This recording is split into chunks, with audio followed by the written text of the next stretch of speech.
Assalamualaikum warahmatullahi wabarakatuh. Terima kasih Mas Dipo dan teman-teman sekalian atas waktunya. Pada kesempatan kali ini saya akan memberikan sedikit membagikan sedikit ilmu tentang apa itu multi level verification. Sebelumnya perkenalan dahulu, nama saya Muhammad Rizky Alfaraizi. Saya dari tim admisi dan keuangan, posisinya software engineer. Kemudian kita mulai saja. Sebenarnya apa sih verifikasi itu? Kalau menurut KPPI, verifikasi itu adalah pemeriksaan tentang kebenaran laporan, pernyataan, perhitungan uang, dan sebagainya. Nah, dalam kasusnya di UII, verifikasi itu sering digunakan untuk memverifikasi dokumen yang mana dokumen tersebut merupakan bagian dari sebuah pengajuan atau permohonan entah untuk dalam hal apapun gitu. Misalnya bisa untuk remunerasi, SPMU, kemudian bahkan mungkin penerimaan mahasiswa baru dan sebagainya seperti itu. Jadi untuk ranahnya di UI sendiri, verifikasi itu untuk pemeriksaan dokumen dan layak tidaknya sebuah permohonan atau pengajuan tersebut untuk disetujui atau dilanjutkan untuk disetujui. Kemudian untuk verifikasi sendiri itu sebenarnya ada dua jenis, yaitu ada yang statik sama dinamis. Kalau yang statik itu dia tidak bergantung sama jadwal, dalam artian dia bisa berlaku sampai kapanpun, tidak harus bergantung sama jadwal. Jadi dia bisa bergantung sampai kapanpun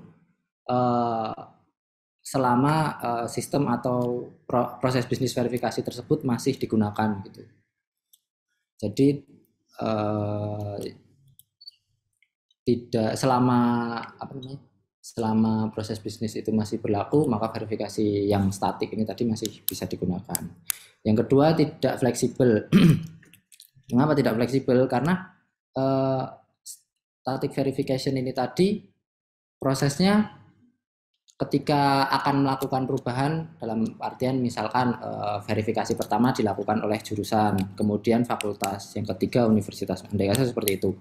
Maka nanti bila ada sebuah perubahan proses bisnis, misalkan nanti habis dari jurusan, nanti sebelum jurusan nih ada prodi dahulu, jadi nanti jadi 4 tingkat, prodi, jurusan, kemudian fakultas dan universitas. Maka untuk merubah sistem dan proses bisnis yang sudah berlangsung agak sedikit susah gitu.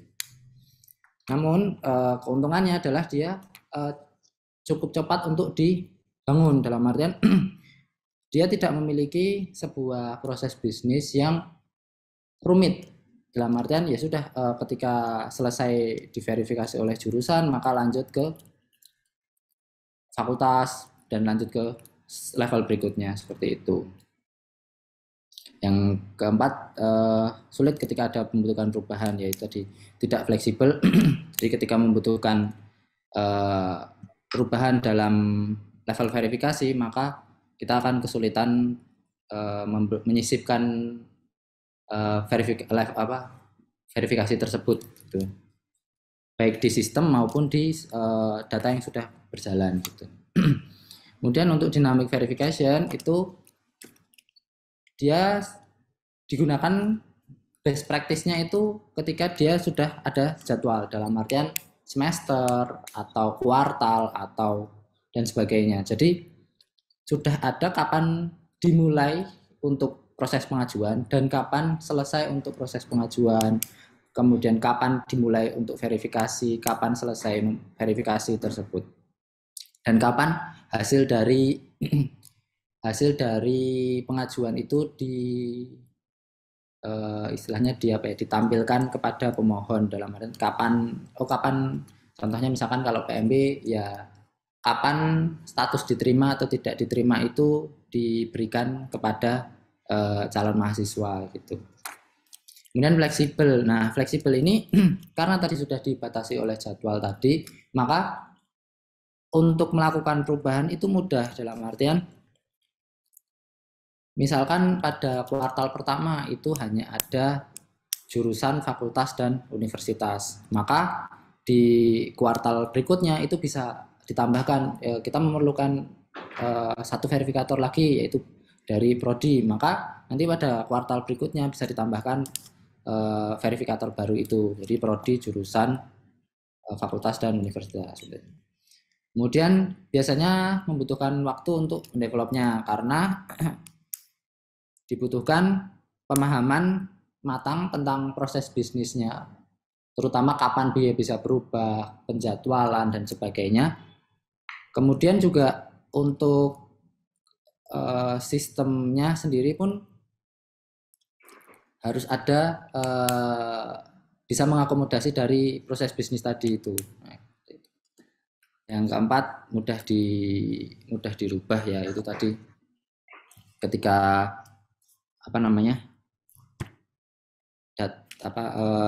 sudah dibatasi oleh jadwal dan tadi, maka tinggal kita jika ingin merubah, maka ya sudah, kita pada jadwal berikutnya, pada periode berikutnya, pada semester atau kuartal berikutnya bisa dirubah.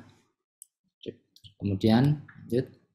Nah, untuk verifikasi di UI itu bisa dibagi dua ya. Untuk yang pertama ada tingkat universitas, yang kedua tingkat unit sama fakultas. Untuk tingkat fakultas itu biasanya sudah mencakup dari tingkat unit fakultas juga. Jadi andai kata misalkan contoh kalau tingkat universitas itu bisa dikatakan mungkin kayak PMB mungkin. Ketika PMB nanti itu ada suatu waktu bahwa ketika dari dokumen, berarti kan nanti ketika mahasiswa baru masuk maka akan memasukkan dokumen. Nah, dokumen tadi itu dicek di tingkat universitas. Dicek apakah kelengkapan datanya lengkap, kemudian data yang dimasukkan valid dan sebagainya. Nah, kemudian setelah lolos pada tingkat universitas, biasanya nanti masuk tingkat biasanya kalau PMB itu berarti prodi. Nanti di prodi tersebut akan diseleksi calon mahasiswa mana yang berhak masuk ke dalam prodi tersebut, itu yang lolos dalam penilaian prodi seperti itu. Nah, itu tingkat universitas. Sedangkan tingkat unit atau fakultas itu bisa dikatakan mungkin seperti SPMU. Nah, ketika SPMU itu biasanya unit-unit memiliki verifikatornya sendiri-sendiri, entah itu dari jurusan dan sebagainya, kemudian prodi dan sebagainya. Jadi masih dalam lingkup unit atau fakultas itu dan tidak sampai ke melebar ke antara fakultas lain atau unit lain seperti itu kalau tingkatnya. Kemudian kita lanjut. Sejauh ini yang menggunakan verifikasi bertingkat di admisi dan keuangan itu apa aja sampai tahun 2022? Yang pertama itu jelas PMB.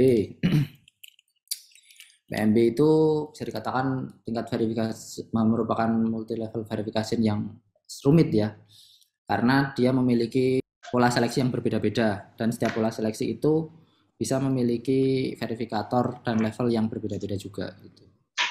Kemudian yang kedua, potongan COVID untuk mahasiswa kemarin itu jadi mahasiswa bisa mengajukan permohonan potongan COVID untuk biaya SPP. Kemudian beasiswa untuk yang sekarang itu masih berlangsung beasiswa anak pegawai, jadi tetap ya bisa mengajukan untuk beasiswa anak pegawai. Kemudian ada UI Sehat. Mungkin teman-teman yang pernah dulu zamannya masih WFA bisa pernah melakukan tes COVID dan sebagainya, atau mungkin dirawat inap, kan bisa melakukan rembes melewati UI Sehat ini gitu. Kemudian ada layanan cuti ketika mahasiswa ingin mengajukan cuti. Yang terakhir adalah remunerasi apabila dosen ingin mengajukan remunerasi atas karya-karya publikasinya.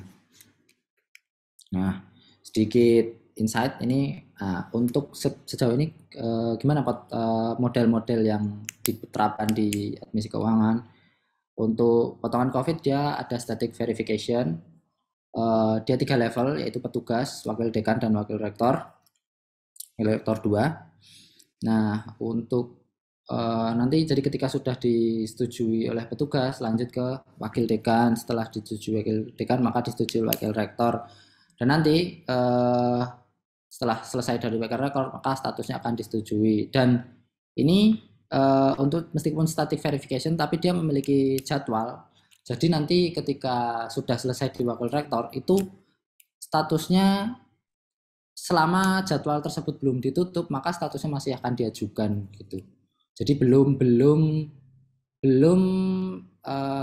ada keputusan di sisi mahasiswanya ya. Di sisi mahasiswa belum ada pemberitahuan bahwa dia sudah disetujui atau belum, seperti itu. Kemudian lanjut ke UII beasiswa. Beasiswa itu punya static verifikasi dengan review. Itu ada 3 level, dari SDM, DKA, dan wakil rektor 2. Kemudian ini dengan review itu bagaimana? Dalam artian ketika nanti sudah sampai di WR2, sudah maka status mahasiswa itu sudah mendapatkan statusnya sudah beasiswa. Namun apakah untuk SPP-nya itu dipotong dan sebagainya itu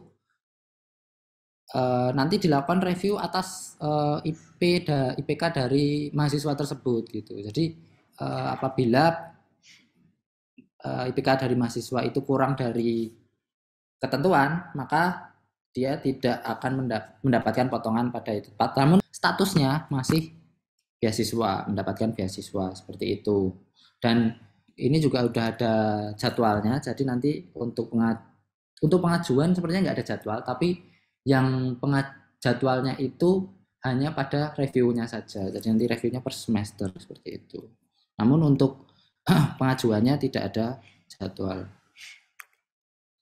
Kemudian lanjut ke UI Sehat. Nah, ini mungkin teman-teman yang sudah pernah mengajukan cukup familiar ya. Jadi ada 3 untuk pegawai universitas, pegawai fakultas. Nah, kemudian ada satu lagi jenis bantuan perawatan di rumah sakit. Jadi ini cukup unik.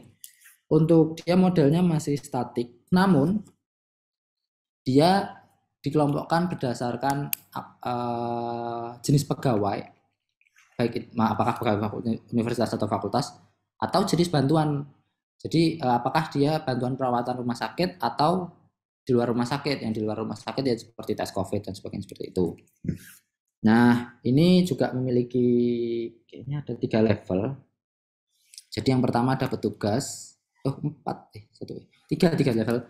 Yang pertama itu petugas, kemudian dari Kadif Keuangan, kemudian disetujui wakil dekan 1. Jadi ini 3 level cuman statik, namun dia bisa ada macam-macam. Jadi contohnya kalau universitas, maka yang kedua itu bisa disetujui DKA. Kalau yang fakultas disetujui Kadif Keuangan, dan yang misalkan perawatan rumah sakit maka disetujui Pusbansomskes. Kemudian di level 3-nya juga kalau misalkan universitas dan perawatan rumah sakit maka WR2, dan fakultas itu disetujui Wadik 1. Jadi dia unik di tiap-tiap bentuk jenis pegawai ataupun jenis bantuan, seperti itu. Namun masih statik, dia tidak dinamis. Lanjut yang terakhir yaitu ada remunerasi. Jadi remunerasi ini kalau dari admisi keuangan merupakan yang pertama untuk mencoba sistem dinamis ini tadi. Saat ini ada sampai 7 level dan dia sangat dependen sama jadwal. Jadi ketika dalam satu waktu hanya ada bisa misalnya satu setting level verifikasi. Jadi misalkan kalau sekarang yang berjalan itu ada 5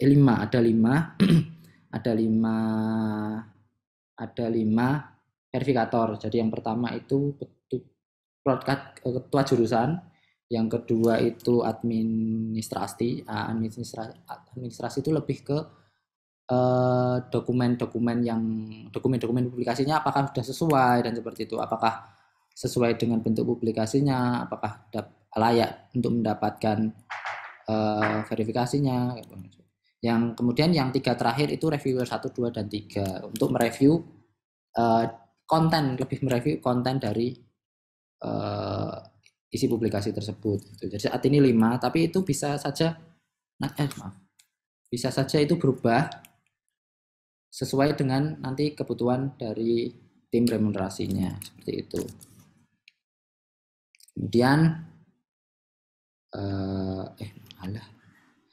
Kemudian komponen dari sistem verifikasi ini tadi gimana multi level verifikasi? Yaitu yang pertama ada verifikator. Verifikator tadi adalah user yang memiliki wewenang untuk melakukan verifikasi dokumen. Jadi nanti dari setiap unit, dari setiap ini pasti ada yang ditunjuk melakukan wewenang, yang memiliki wewenang atas untuk memverifikasi dokumen dan pengajuan tadi. Kemudian peran persetujuan, peran yang diberikan verifikator. Nah, contohnya kayak dari remunerasi tadi. Kalau ada dari ketua jurusan, maka mengecek dari jurusannya. Kemudian sisi kedua dari administrasi, maka dia mengecek kelengkapan dokumen publikasinya. Kemudian dari reviewer 1, 2, 3, maka perannya adalah mereview dari konten dari publikasi dosen, seperti itu. Kemudian ada jumlah level dari sistem verifikasi. Nah, karena tadi multi level verifikasi, maka ada level dari verifikasi tersebut. Jadi mulai dari level 1, biasanya dari level 1, 2, 3 dan seterusnya. Dan itu secara ini nanti mengikuti proses bisnis, membutuhkan berapa level verifikasi dan apakah membutuhkan statis atau dinamis gitu. Apakah dia selama bertahun-tahun nggak akan berubah, maka statis, atau dia membutuhkan tiap kuartal nanti bisa aja ada perubahan tergantung dari misalnya dari peraturan rektor. Nah, itu maka bisa menggunakan dinamis. Kemudian ada status pengajuan. Nah, status pengajuan itu adalah status dari pengajuan. Ini kita bahas lebih lengkapnya. Jadi status itu ada, kalau sementara di admisi keuangan itu ada 5. Yang pertama diajukan, kemudian perlu perbaikan, selanjutnya selesai, perbaikan dan setuju dan ditolak. Untuk diajukan itu apa? Maka ketika nanti user melakukan sebuah submission ke dalam melakukan pengajuan, maka statusnya itu akan diajukan. Jadi awal itu pasti diajukan. Jadi statusnya saat ini sedang diajukan gitu. Kemudian lanjut ke yang kedua itu perlu perbaikan. Perlu perbaikan itu bagaimana? Nah, itu nanti biasanya ketika direview atau dilihat oleh verifikator, oh ternyata ini ada kesalahan dokumen atau dokumennya kurang, maka pengajuan itu statusnya akan bukan dibatalkan, namun dikembalikan ke pengaju atau yang mengajukan permohonan tadi untuk diperbaiki dokumen atau kelengkapan datanya, entah bentuk seperti apapun gitu. Jadi itu bisa macam-macam seperti itu. Nanti ketika pengaju tadi sudah melakukan perbaikan, maka statusnya akan berubah menjadi selesai perbaikan. Nah, selesai perbaikan ini bisa direview kembali oleh verifikator yang sama ataupun selevel gitu. Dalam verifikator yang sama nanti kira-kira sudah sesuai, maka ketika sudah sesuai nanti bisa lanjut ke level selanjutnya atau disetujui maksudnya sudah selesai gitu.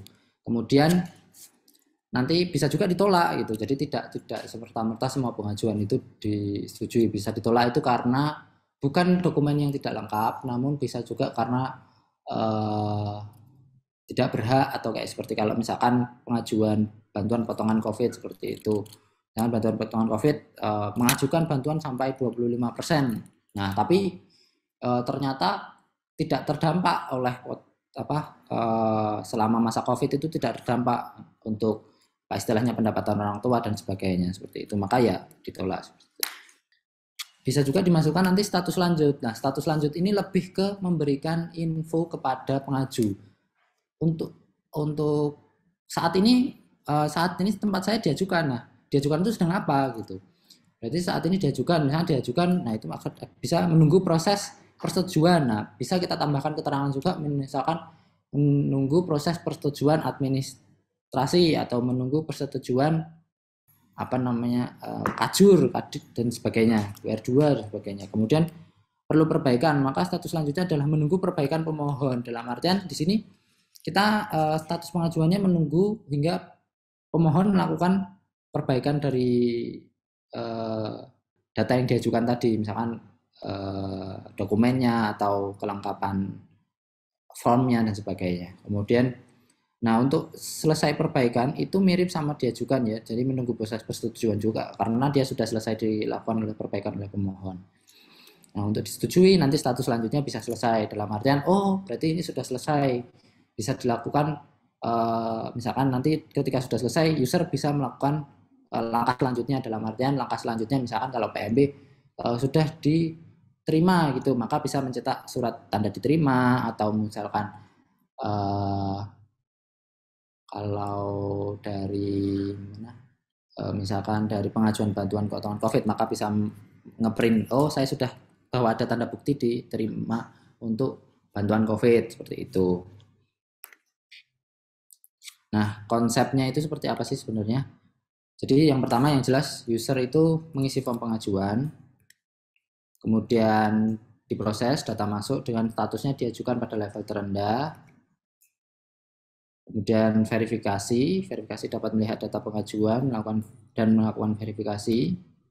Terus disetujui, jadi merubah ke level selanjutnya dengan kode status diajukan. Kemudian selesai, status berubah ke selesai apabila telah diverifikasi di level terakhir gitu. Seperti yang di status tadi bisa sudah selesai ya.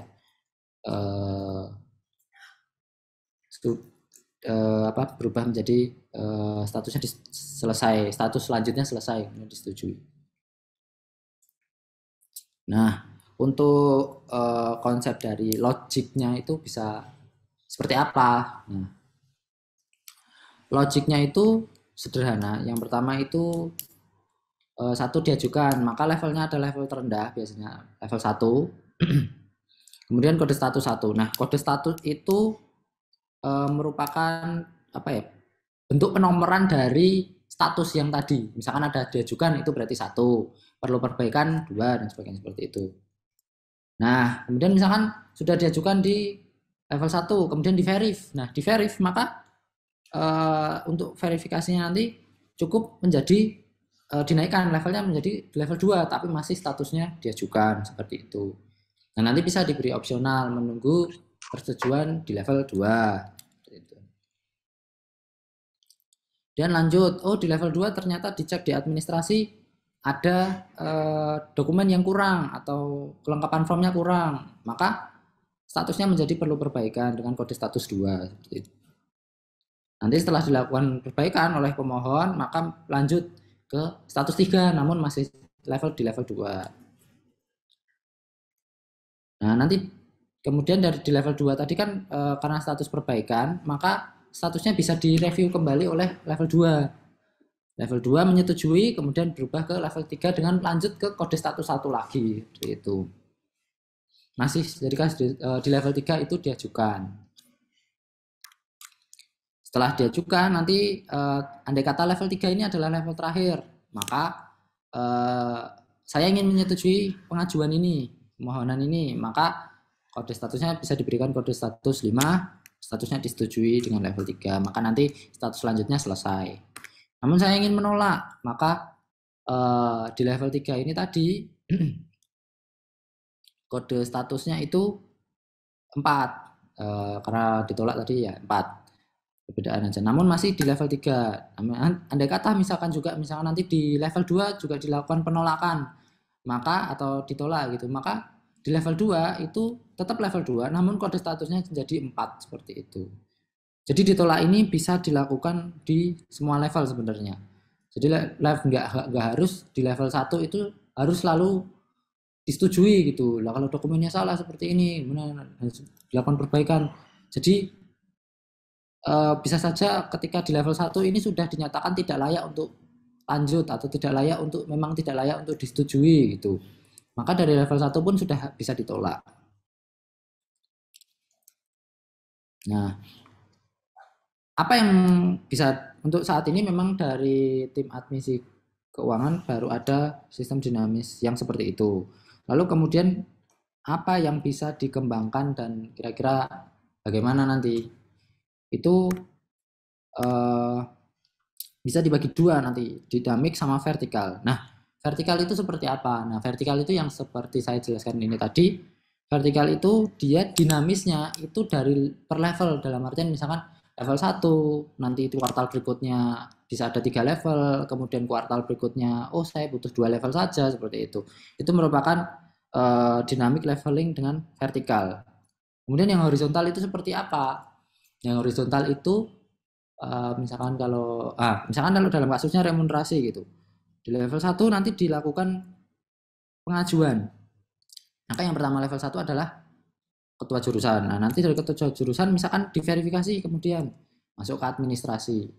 Administrasi udah nih, administrasi selesai. Oke, kemudian nanti masuk ke level terakhir. Nah, di level terakhir ini tadi kan saat ini ada reviewer 1, 2, dan 3. Nah, reviewer ini dimasukkan ke dalam satu level yang mana status pengajuan akan menjadi disetujui atau selesai itu ketika ketiganya itu menyetujui. Apabila ketiganya itu tadi ada yang belum menyetujui, maka statusnya masih diajukan, atau misalkan dari salah satu dari ketiga reviewer ini menolak, maka statusnya jadi ditolak, seperti itu. Jadi ada apa ya, dalam satu level itu ada 3 verifikator, tiga tanda tangan, 3 verifikator yang ketiganya itu harus menyetujui baru dapat dilakukan untuk ke level selanjutnya atau ke proses selanjutnya, seperti itu. Nah, kurang lebih tadi merupakan sedikit insight atau berbagi ilmu dari apa itu multi level verifikasi yang sudah diterapkan di tim admisi dan keuangan. Sekian dari saya, waktu dan tempat saya kembalikan ke Mas Dipo. Monggo Mas.